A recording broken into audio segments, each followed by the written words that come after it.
শীতকালে 10 ডিগ্রি বা তার নিচে তাপমাত্রা নেমে গেলে আমরা ঠান্ডায় কাঁপতে থাকি। পৃথিবীতে সব থেকে কম তাপমাত্রা রেকর্ড করা হয়েছে -89 ডিগ্রি, যেটা রেকর্ড করা হয়েছে আন্টার্কটিকায়।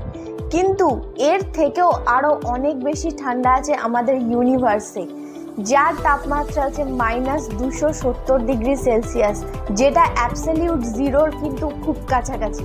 অ্যাবসলিউট জিরোর টোটাল তাপমাত্রা হচ্ছে -273 ডিগ্রি সেলসিয়াস। তো অ্যাবসলিউট জিরোর কাছাকাছি তাপমাত্রা কিন্তু পুরো ইউনিভার্সে। তো এই তাপমাত্রায় যদি কোনো মানুষ থাকে তাহলে তার কি হতে পারে? তার সমস্ত অর্গানগুলো কিন্তু কাজ করা বন্ধ করে দেবে, তার শরীরে যে সমস্ত কেমিক্যাল রিয়াকশানগুলো হয় সেগুলোও স্টপ হয়ে যাবে, যে সমস্ত ফ্লুইডগুলো প্রবাহিত হয় সেগুলো কিন্তু ঠান্ডায় জমে যাবে।